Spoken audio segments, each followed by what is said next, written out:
Is this on Zoom through the Facebook page? Yeah. Okay. Is it? Yeah. Hi, my name is Bree Lafferty, and I'm the speaker here tonight at Mother Earth. And if you're not too familiar with them, we are a rock and gem store. We've got tons of events going on all the time, so I implore you to follow our Facebook page and come check us out. Tonight I will be kind of talking about mostly my near-death experience and what led up to it and what it has led me to since then. So I will just start kind of from the beginning and hope you guys enjoy. And I like to start off the way I started my book, which is truth is stranger than fiction, but it is because fiction is obliged to stick to the possibilities. Truth isn't. And that is a quote from Mark Twain that sums up my life pretty perfectly.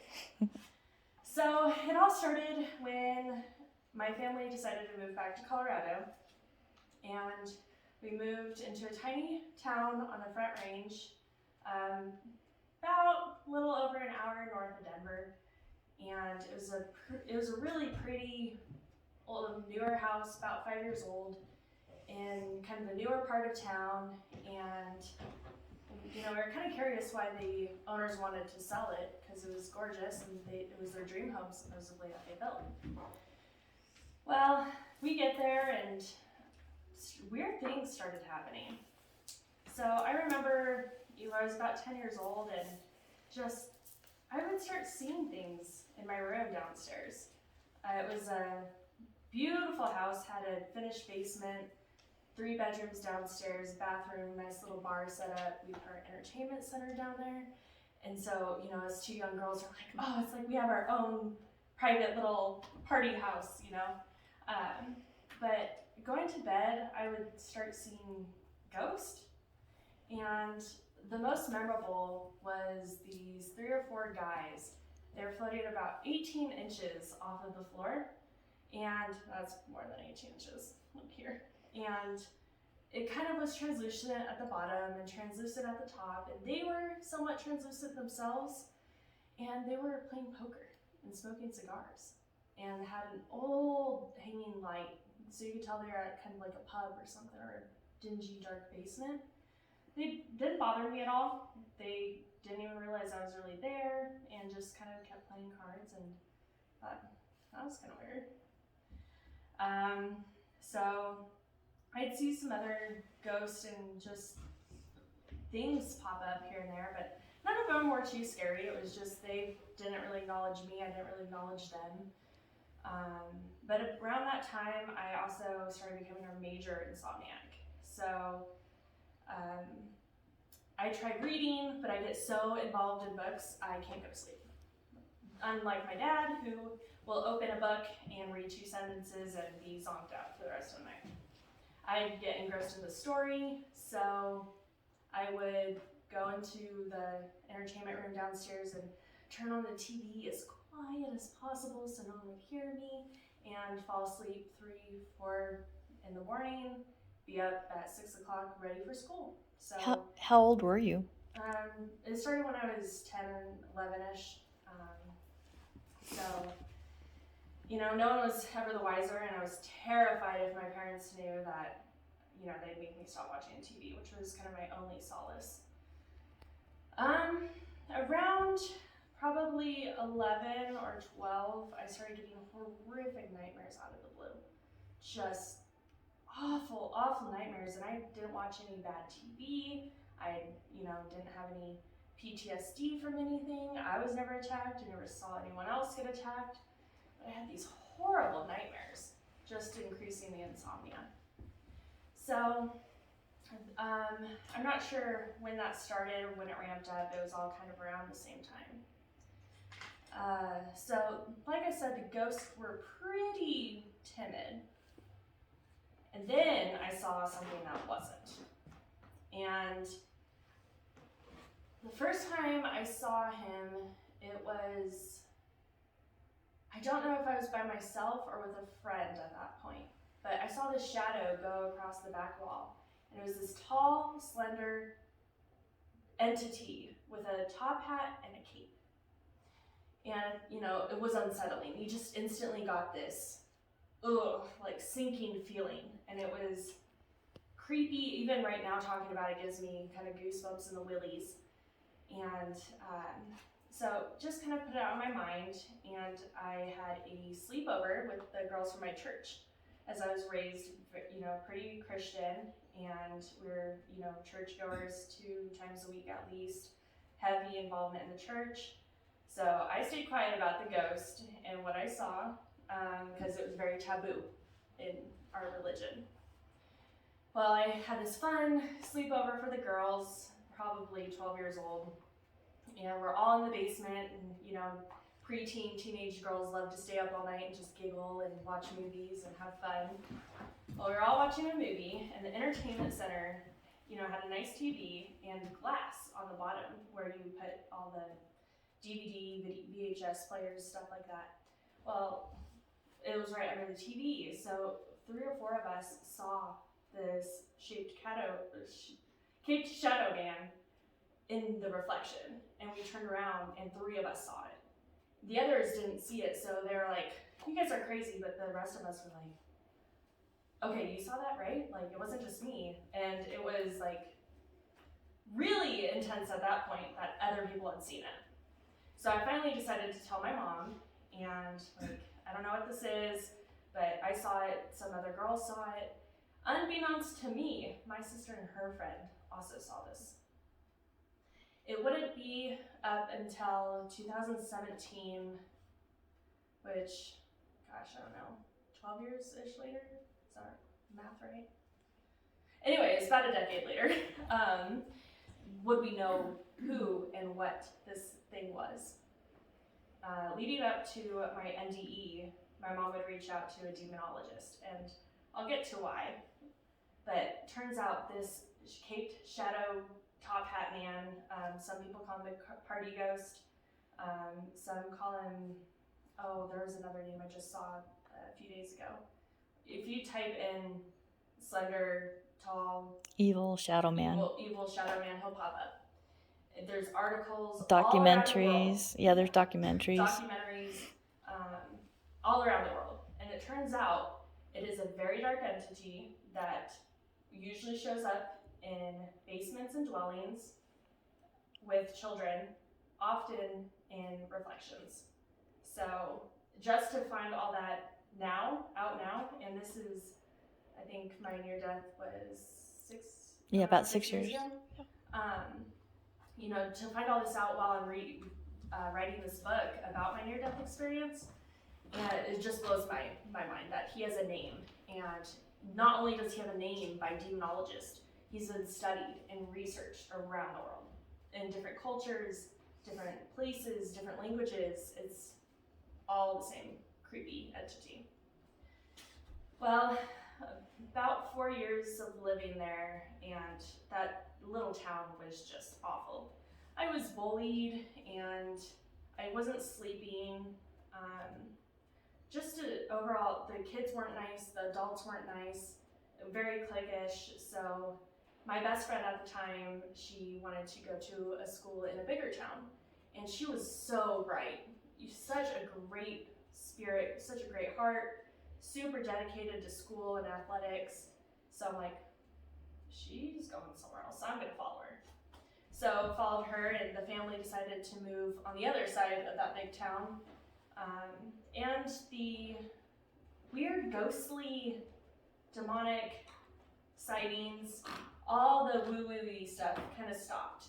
Another thing I saw, which freaked me out, upstairs, so there's this corner in the basement that had a really sketchy vibe. Right above it was our spare guest room, and we had an old doll sit there. And when it turned its head and it looked at me with red eyes, and it was so old it didn't have eyes, I could hardly ever go back in that room. I mean, it freaked me out so bad.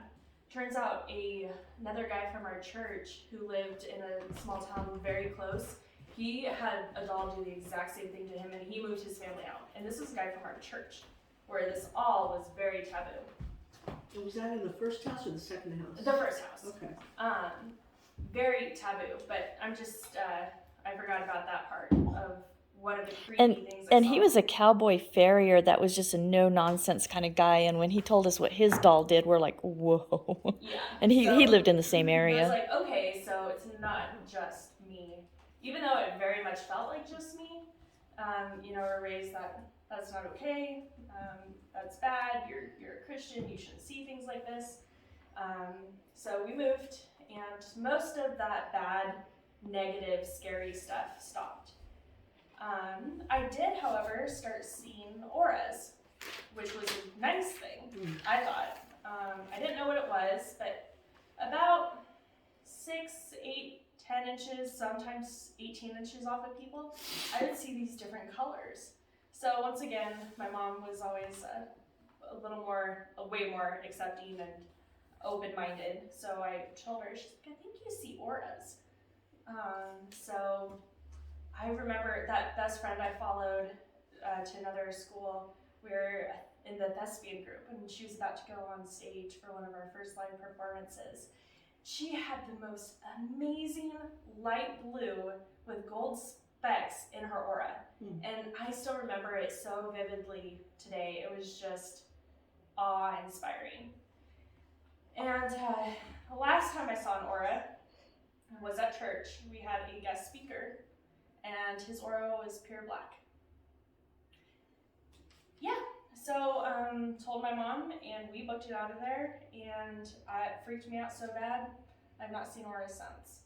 I've tried to see them again, but usually it's only the energy, pure energy will just show up as white kind of around someone. So I have not yet been able to see more color, which I would really love to see again. And I when think was the one with the black aura? A guest pastor at a church. Oh, at your church, yeah. a guest pastor. A guest pastor. Yeah, so we did not care to stay and listen to what he had to say. I'm pretty sure everyone... Nope. Yeah, I'm sure everyone can get the gist of what that energy looked and felt like. That's really sad. Yeah, Did you leave that church? We didn't leave the church, well, but eventually. he never guest pastored again. Oh, he was a guest. Yeah, I guess. He was a guest pastor. Yeah. I did end up leaving the church eventually for many reasons, but one of them being all these things that have happened to me just weren't accepted. It's like, well, this is reality. I'm not making it up. Yeah. So obviously there's a disconnect somewhere. So after we moved, we had heard rumors about the different girls, and I know this is people have big opinions on Ouija boards. Well, we learned that the previous daughter had played with one and had most likely opened a portal, and that is why my sister and I saw so many paranormal activities. She saw we also heard a lot of witchcraft had been going on in the area, which, there's all sorts of different kinds of witchcraft, so I'm not, gonna give a view on either one, but she saw a guinea pig she believed to be sacrificed, just based off of the way it presented and stuff, the spirit run through the wall. So, my sister had seen all sorts of her own paranormal stuff there too. So that's kind of all kind of crazy to start, especially, this side of me, you shouldn't see these things, you shouldn't believe them, they're not real. And then this side that it's very real is happening. And I just remember being taught, Jesus said you could do all this and more. So I'm like, what if this is the more? My mom puts it in a way that it's much like the difference between colorblind people and people who see more colors than the most. So some people have these metaphysical abilities, and it's just because they've got a broader range of things they can see, feel, hear. So I think that's a great analogy. So, leading up to the fun part. I also have a rare neurological disorder, and we didn't know what to do with it. We didn't know how to solve it. We didn't know how to treat it. Doctors didn't know. So we tried everything. We tried Western medicine, Eastern medicine, Chinese, gosh, just about everything. So we tried the spirit realm. So we did spirit releasement therapy, especially with all the things that had happened in my youth. I was still having horrific nightmares. You know, I just had darkness follow me around, kind of. All the people I met just were dark energies, dark souls, and you know, they fed off of you one way or another. So abusive relationships, and I mean even so much as my girlfriends, like not on a I mean like a platonic, you know, best friend girl, that was abusive, and just bad people. And no matter how hard I tried to look for the good, the darkness just always seemed to follow me, and I'd attract it. So we tried spirit releasement therapy remotely, and she warned you could get a little sick. And all right, okay, maybe you could get quite sick, but you know, we'll just watch it. What was it called? Spirit releasement. Oh yeah. So it's where spirits are attached to you, or entities are attached, and they're attached to your spirit, and they go in kind of the beyond realm and get those attachments off. They've been known to cause mysterious illnesses and Hey, fatigue, nightmares. There's two really good books out there. There's Dr. Shakantali Modi, and she's a psychiatrist that she didn't even think this realm existed until her patients started explaining to her some of these things that were going on while she was doing hypnosis on them. And so then she started realizing that these entity things were creating a lot of illness. So she's written a book called Remarkable Healings. And she talks about the various patients that she's encountered and their different illnesses and things like that. And then Dr. Richard Gallagher has written a book about demons, and I think it's called Demons Among Us.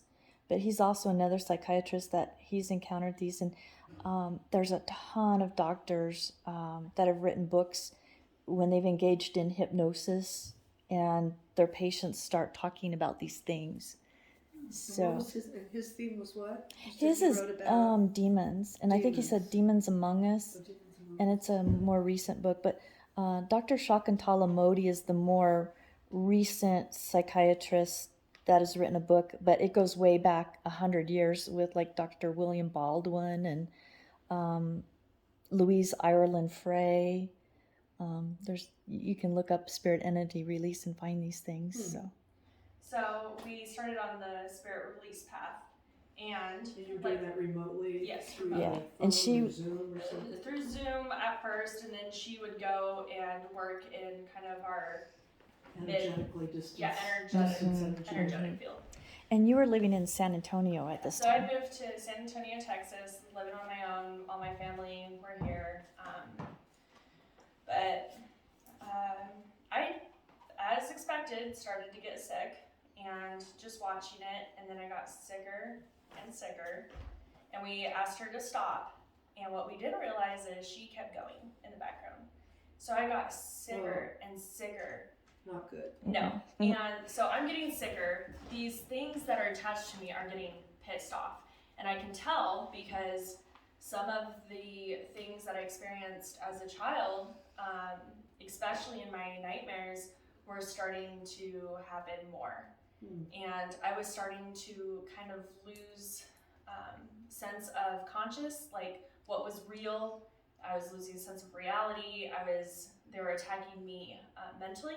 So they were giving me horrific images, and I mean, it was so crazy. I have refused to talk about it and admit it happened up until this last year, because it's just so wild. You know, you hear about it in horror movies and think that can't happen. Well, I think I know where people get those ideas in horror movies. So they were giving me horrific images. I mean, my little Papillon dog, they gave me images. She was a vicious demon trying to like attack me, and she was, 10 pounds. They were just doing anything and everything they could to get to me. And when I made the conscious decision to not let them affect me and not get to me, then it became physical. and so they started to physically attack me. So they were pulling at my legs, they were pulling at my arms, my chest. They were combining images with physical things to make it seem like I'm being attacked by people I trusted and I knew. And this went on for 3 days. The horrific part, where it's just a constant battle, and I'm constantly calling my mom for prayers. And at one point, I'm so tired, and I'm laying in bed. It's probably 2 or 3 in the morning, and I'm exhausted. And the things were so horrific looking. I'm like, if I make it through this, they're gonna have to put me in a psych ward just from what I've seen. So I called my mom and I told her I'm gonna try to get some sleep. But I didn't know what I was going to try to do. But I saw the time I called her, and at this point, I've been fighting with my God off and on and not knowing what's right or what's wrong. But I knew in my soul I had to surrender to whoever I knew my God to be.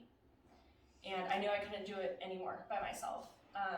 Was Mom living in your house? Or No, I was was calling her from Colorado. So Yeah. she's in Colorado. Yeah. And Mom? Yeah. She's mom. Yeah. Okay. That's why she knows all the extra commentary. And I had been on the phone with her for 24 hours just in deep prayer and asking for angel protection and this and that. And finally at 2 p.m.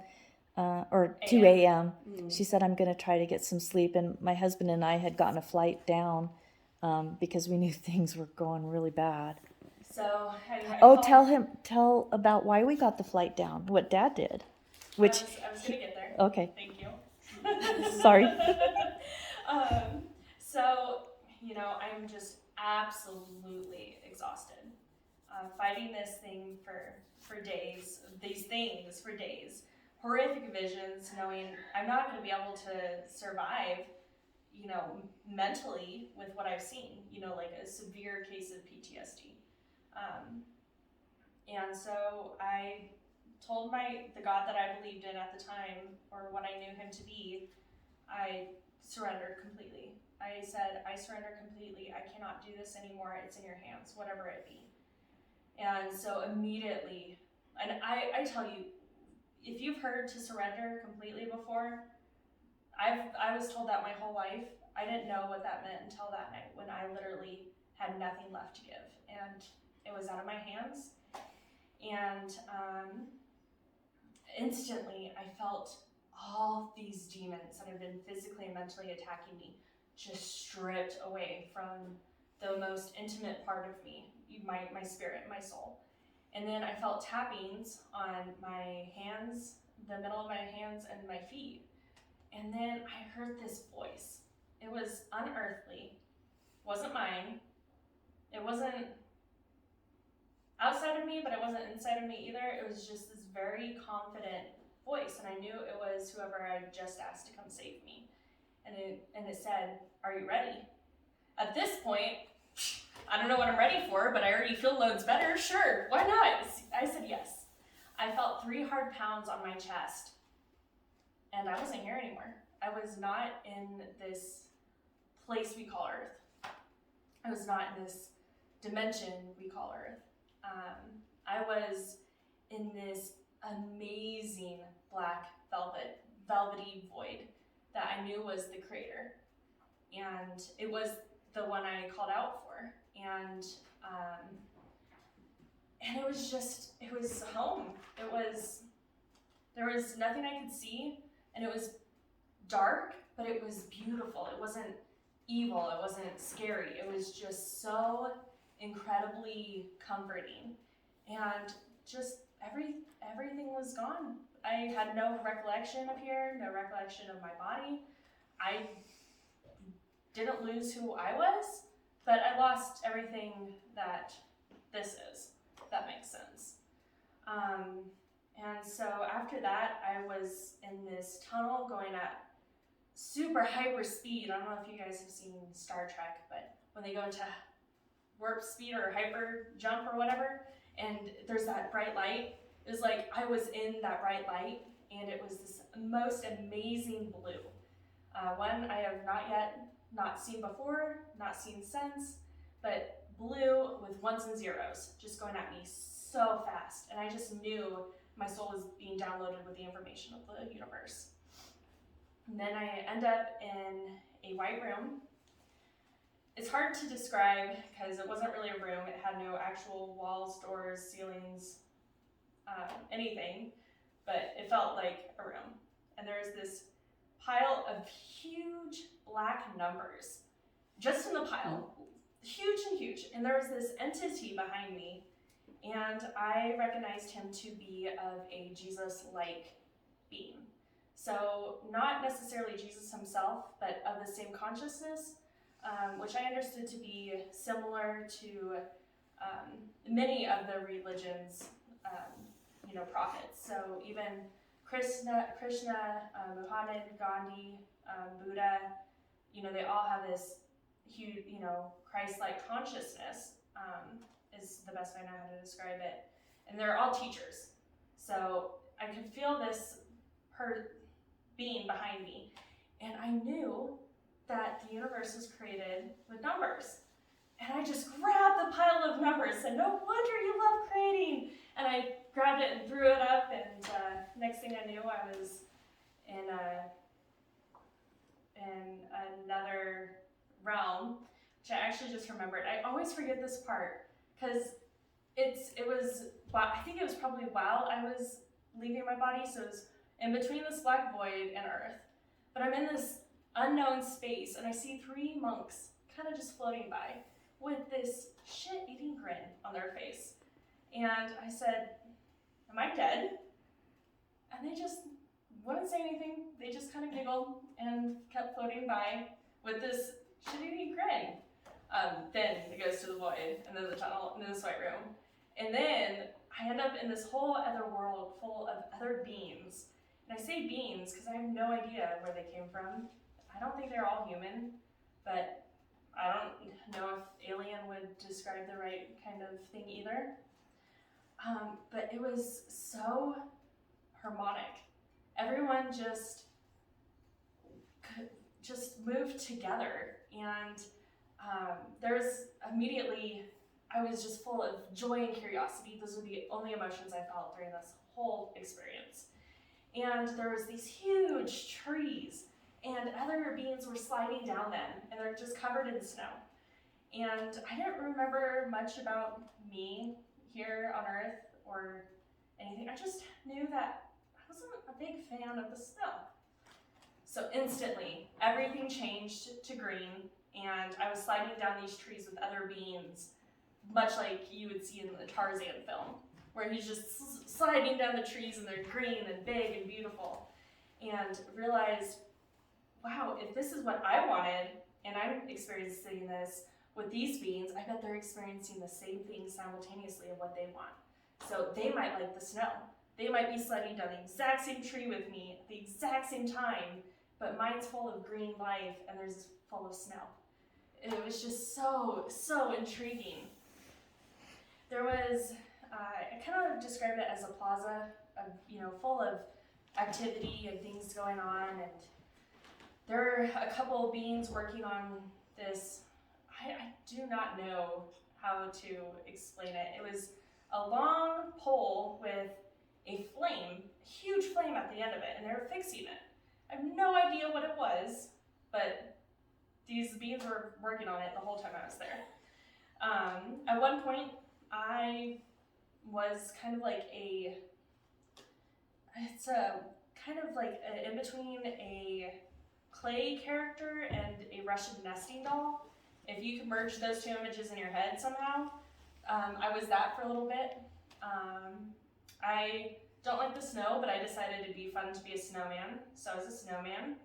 Once again, filled with way too much curiosity. I'm like, what happens if I go towards that big flame? Turns out you still melt. And so I remember just being this puddle of eyes and wondering, wonder if anyone's gonna help put me back together. Sure enough, as soon as I thought it, other beings were there, putting me back together. Then I was a robot and tried to learn how to fly and was very bad at it. And cut my arm off, watched it regrow with these numbers. I there was no real sense of time or space or anything, just kind of what you thought became real. Also a lot of communication that wasn't necessarily telepathic, nor was it verbal. It was just instant knowing. So I was in this, best way to describe it is a store. And we're all facing and placing items on the shelf. And then we all get into a choreographed dance. And it's like we had been practicing forever. Everyone just knew where to go, and it was beautiful. It was just this wonderful symphony. Regardless of the fact there's no day or night or time, it felt like it was getting to be what we'd consider night. So I found this really interesting, is like a octagonal glass shelter, but on one side it's brick wall and the other side is all glass. And there's this old man with a really old beard and a cane just sitting in the corner. And I spoke with him forever. And it drives me nuts that I have no idea what we talked about, because I feel like it was really important. But this old man watched over me until the next happening, I guess, like until things started happening again. And when things started happening again, all these beings were moving towards kind of this bridge. So there's barbed wire fences leading up to this gap, and everyone's crossing this. It's not really a bridge, it's like a hill that people are walking across the path. It's barbed wire fence, you think I'd be able to see beyond it, but I can't. It's all blurry. And I just knew I couldn't join them. I was never given a choice or not, I just couldn't join them. So when I realized that, I entered into another space with 6 or 7 of these beings I just knew to be extremely important, like just one of the highest energies you could be. And in front of me unrolled this beautiful gold scroll, and with writing in gold, beautiful letters. All of a sudden my ego came back. So my ego was stripped as soon as the demons were. I was egoless. Well, my ego came back in that moment and said, "Ha ha, you're showing this to a human." Instantly, scroll snapped up, and I was sent back to my body. Just like that. And I was so mad. And I remember laying in my bed and feeling my heart start again. It's one thing to feel it stop, but it's a whole other to feel it start again. And I realized I was back in my body, and I'm like, oh my God, I've been dead for 3 weeks. I'm gonna open my eyes, and this is where those people get buried alive. They've been dead for so long, and they come back. And I was freaking out, and I tried everything I could to get back into that place. Like, I tried deep breathing, and I tried everything I knew about hypnosis and meditation, and just terrified to open my eyes. I opened my eyes. I was still in my apartment with my dog, and still dark. Like, has it been 4 days? How long has it been? I looked at the clock, it had been 8 minutes. I had this crazy experience that felt like a whole other lifetime in 8 minutes. And I like to clarify that I was not on any type of medicine or drugs or alcohol, or even leading up to this, I wasn't in a withdrawal or whatever. So this wasn't some just pipe dream. It wasn't just a dream, because how many of you can remember a dream clearly from start to finish 6 years later? I can. Everything that happened. So I refuse to. Luckily, my mom understood, and her mom had told her about near-death experiences. So when I described what had happened, she told me, "I think this is what happened." I knew very little about him, but it took me way longer to accept how it happened. One of the biggest things that helped me get to understand that it did happen. My dad, who is avid Christian, prays to God all the time, says God never talks to him. And him and my mom booked a flight because in those days leading up to my NDE, God told him I was under a demonic attack. Trudy cereal or Trudy I'm so cereal? sorry. So, the fact that, he knew something was going on, and what I had gone through, it took me a really long time to accept it. Thankfully, I was blessed with amnesia on what these horrific things look like, because I do remember, had I remembered them, I probably wouldn't be so functioning these days. So that was my everything leading up to my NDE and my NDE itself. Now, it was rough getting there, but it was rough re-assimilating back to life. So I'd come from this place that you could be anything, anywhere, at any time. And it felt like I had been stuffed into a sausage casing. Just my whole energy and everything in this tight, confined, unmoving thing, heavy, dense thing. And then I remember it took weeks, if not months, of me getting used to walls. Everything was so solid, because everything was kind of translucent over there, and just open and free. And the room the white room had no walls or doors. It was just open, and I was open, and everything was so solid, and it was really weird for a really long time. Also, I heard plants. I heard trees crying and screaming, and that took a long time to kind of shut down.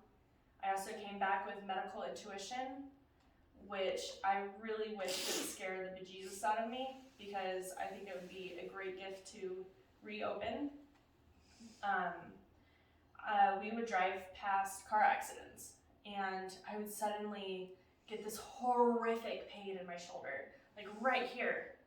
Well, what's right there? Seatbelt. And I felt somebody's whiplash, and I think I felt some other really crazy things, and it really scared me. You felt drunk one time going through a group of partiers. So I was hosting a Christmas event for our company, and it was the one time of year that the company would buy us all alcohol if we wanted, and we all had rooms, so everyone was safe, and everyone had been drinking quite heavily, as they do, and I felt the effects of intoxication, and I had not had anything to drink that night, and it was wild. Another time, my mom and I were at an Applebee's soon after, and we were down in the South. We were in this.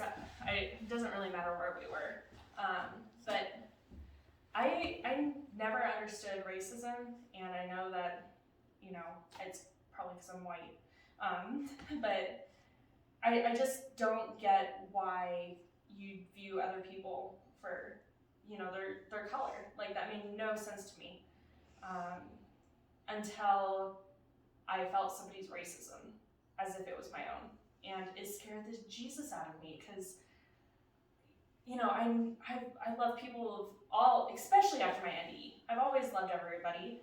After my NDE, I love everybody too much, and it was so taught, it was so bred that it was beyond crazy to me. Never once in my own thoughts have I been like, those two shouldn't eat together because of their color or their race or their gender or whatever. But this time, I knew these weren't my thoughts, and it was so wild, because I felt the innate, like, it was a cultural thing and an upbringing, and it was absolutely crazy to know where it came from. So it's like you were taking on the thoughts of somebody who was racist. Yeah, their feeling. Their thoughts. Yeah. Their thoughts and Their their feelings. hatred. And she was just horrified because she was actually as if she were that person. Mm-hmm. But then I'm not that person, so it's like these two things inside of me. So after feeling people's emotions and their thoughts and their actual physical ailments was too much, and I shut it down, much like I shut down the aura after that scary experience. So how did you shut it down? I just made it stop. Like I willed it to go away, basically, instead of accepting. And for a while, I played and tried to see auras, before I saw the scary one. And I think everyone has the ability to be open to these things. It's a skill. It's like a muscle that you have to use. Well, you purposely stop using your arm for 10 years, it's not going to suddenly work again. So I'm working on reopening those things. But it took me a good long time to reintegrate. Had some rough issues. I turned to binge drinking after, just because I was struggling so hard with being back in this world. That got me into a coma for 3 or 4 days. I was not expected to live. It was a withdrawal from binge drinking, and I did not know how to come back. I didn't know how to be here. I didn't know how to be here before I left, and then knowing what else is there, I didn't know how to be here. Eventually, I did come back and integrate fully, and it was probably thanks to the coma. It hit my hypothalamus, and a lot of things got messed up from that. I gained a lot of weight really fast, 60 pounds in about 3 months. Couldn't walk, had ataxia, longoria, had to relearn how to talk, how to walk. I worked really, really hard. But because I had to work really hard, I think it forced me to come back into this world. So every curse has a silver lining of a blessing, I've come to find. Although I've had a young, long life of curses, and I'm just now learning those silver linings. So that kind of brings me to last October, November. And November is when I wrote my first book, and it has everything. I think I've got everything I've told you guys in here. Well, I had a young history in marketing in the construction, architecture, and engineering world, and so I hid that side from them too, because it's very, my mom likes to say, woo-woo. You don't want somebody building your house if you don't believe in ghosts and demons and this and that and NDEs. You don't want them, saying these things. So I kept my private life and who I am, separate from this corporate persona, which I was very good at. I climbed the ranks, and I got my dream job. I was supposed to start November 1st, and I was happier than anyone could be, you would think. And that's what I've worked my whole life for. Also, my neurological disorder was not caused by these other entities. It's actually a miswiring in my brain. And so still I hid that from the world because it makes me twitch and I cramp up and I hurt. And, no one wants that Debbie Downer coworker. No one wants this person just flailing in the corner. Not a lot of people know what it is. It looks like I'm having a seizure, but I'm wide awake and conscious and talking to you. So I hid that from as much as I could. So I hid the 2 biggest parts of me from the world. And there is an event at the end of October where I had, some extra time off, and I was so excited. I was going to take a vacation before my new career, and I've got anxiety meds, and I was taking them because I was going to have to drive, 2.5 hours on the Front Range through Denver, one way, twice, on top of a full workday of a new startup construction company. So, the work days are going to be minimum 8 to 10 hours. and then another 5-hour drive. And here I am. I actually just had brain surgery last February for this neurological condition. So I am just freaked out about how am I going to make it at my dream job. And my anxiety's ramping up, and I just so want it. I want it more than anything.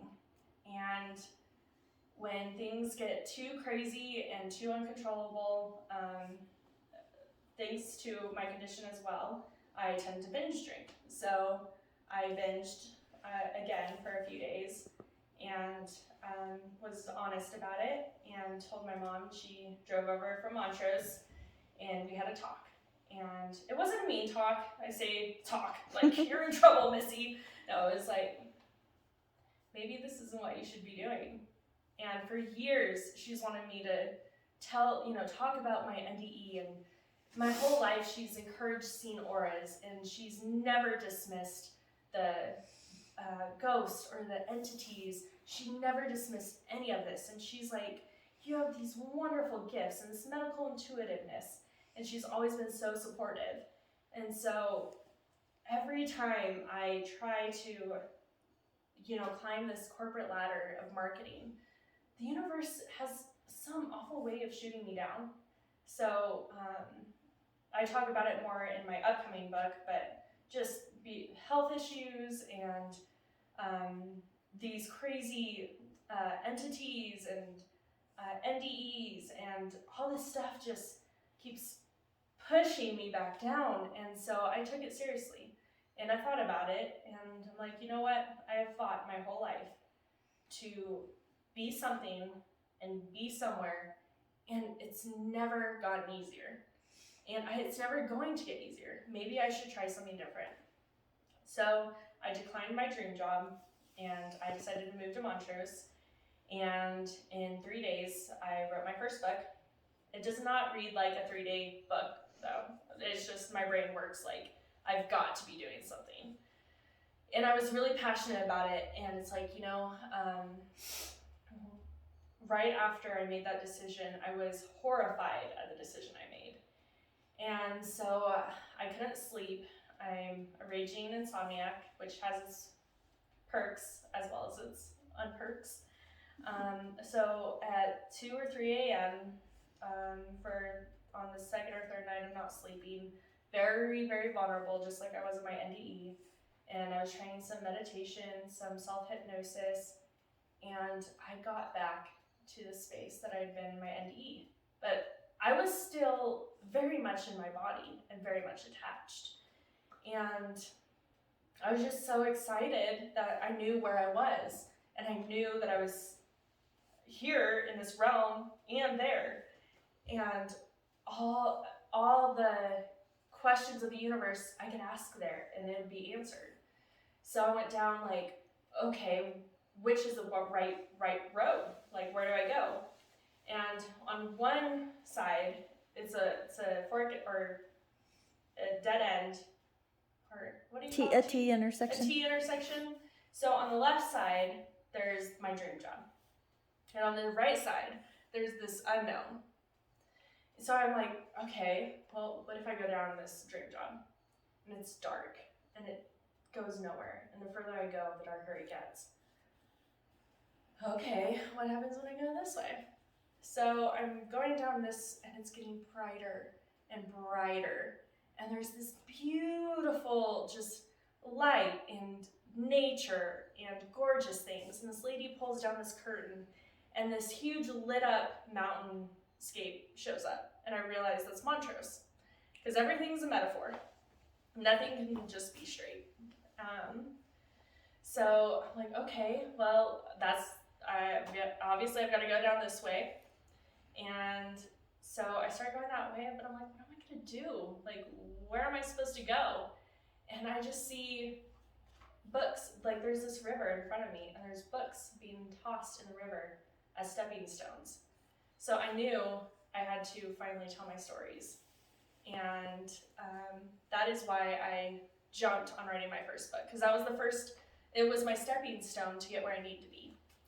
So immediately wrote my first book, kind of knew who I wanted to write it for. Just knew it was a start. I didn't know where it was going to go. Well, I get over here and I instantly find the Healing Collective, almost instantly. We went to an art show in Ridgeway. A lady knew Erin Easton, who leads the Healing Collective. There's meetings here a few times a month, and instantly I realized I found my people. I'm like, oh, this is exciting. I want to be a healer. I've known that for a long time. I've had interesting gifts, but where am I going to go? So Amanda has kind of seen this tradition of starting to be here and realizing what I want to do, or knowing I want to help. And in this other place, I was told it's time to stop feeding my ego and start feeding my soul. And my ego is that corporate job, lots of money, big title. Excuse me. And my soul has always been called to helping and healing, and just, I love people and I love things. And things, I mean, like animals and plants and all these things. Excuse me. I just don't know, I didn't know how to go about it. So this, still thinking about it and, you know, looking into little dabbling here and a little dabbling here and just trying to figure out where I belong over here. And somehow it comes up, I should look into being a death doula. And Into being a death doula. a death doula. Yes. Okay. I'll explain what that is. Okay. So when I came back from my NDE, I was so drawn to hospice and being with people passing, because I just come from where they're going. It's great, and I wanted to hold that space for them. And so I volunteered with hospice. I got my dog involved. We were a pet therapy team.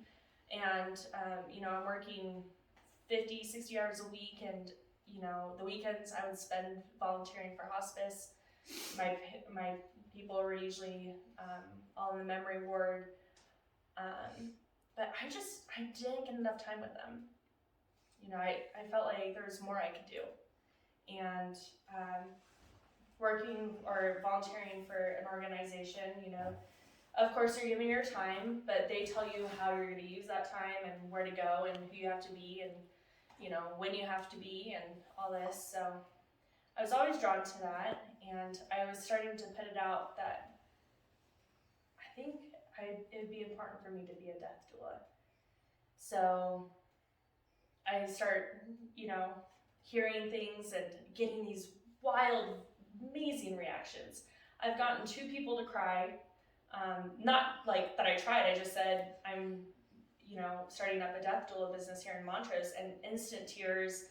A lady was so excited. She said it was the right time to, you know, like she said the universe orchestrated us meeting because I just talked to a funeral home, and that's not what I want. And so a death doula is much like a midwife for bringing a soul into this world, for both the individual and their family. I want to be that for a soul and their family transitioning out of it.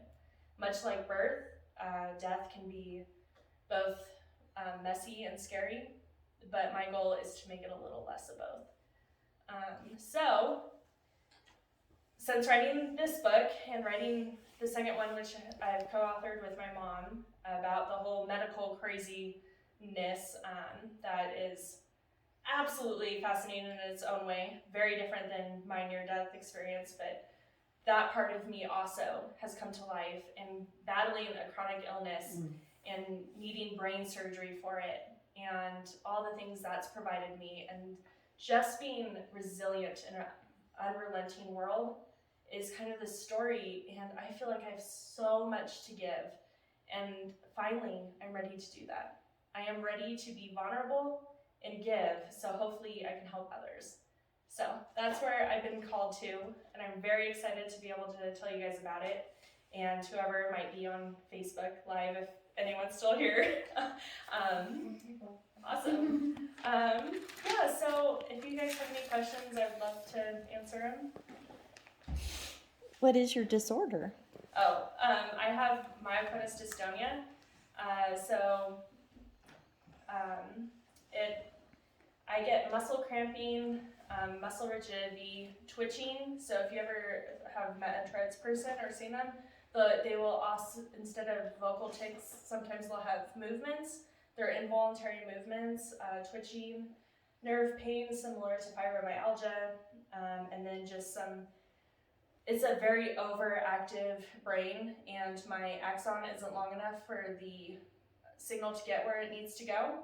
So it goes all crazy when it doesn't know. It's like a road closed sign is ahead of you, and part of me is like, cool, let's speed up. And behind that road closed sign is a cornfield. And you've seen the movies where they're bouncing all around and they don't know where they're going, but things are happening. Yeah, it's like inside my brain. What's the name? Is there a name for this condition? Yeah, myoclonus dystonia. Or alcohol responsive dystonia, and that's why there's the alcohol abuse issue.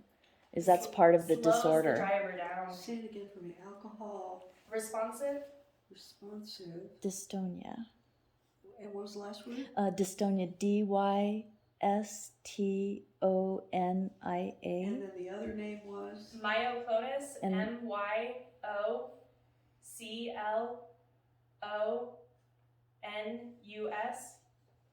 And dystonia. Dystonia. And then tell them why you're not twitching and jerking and. So my brain surgery was for a deep brain stimulator. First invented for Parkinson's patients about 30-40 years ago to help with the tremoring. Well, once they realized how successful that was, they started experimenting with other disorders, and they started experimenting with dystonias and essential tremors. So essential tremor is going to be your tremors like Parkinson's, but not caused from the same disorder. And then they saw improvement in that. And they were trying it for cervical dystonia, which it's mostly isolated in your neck, which is the cervical spine, which is where they get the word cervical. And my mom and I had joined a group early on that this guy had a deep brain stimulator. He's like, you want to see what happens when I turn it off? And we're like, sure. He turns it off. His head instantly goes back to the side with the muscle rigidity, because dystonia will just tighten those muscles and pull at you. So we shouted at him to turn it back on, and he corrected. Yeah. So if she were to turn off her neurostimulator, she would probably start twitching and jerking. So you have a and device How do you turn it inside off? your brain. How do you turn it on? So we are going way off this topic, but I love it. So much like if you were to cast a show from your phone to your TV, or have anything go from your phone to another device, you do the command on the phone, it goes through a router, and then I've got a communicator or the router, and I've got a battery, and it's my neurostimulator, also my computer, in my chest. Okay. and then where's it go? And I've got a lead that goes up here, and there are two probes on in the deep part of my brain by the GPI. And my mom and I tease all the time, if you've seen My Favorite Martian, I have innies, not outies. My antennas go inwards. So it's been absolutely phenomenal. So that's what the next book is about, is mostly that journey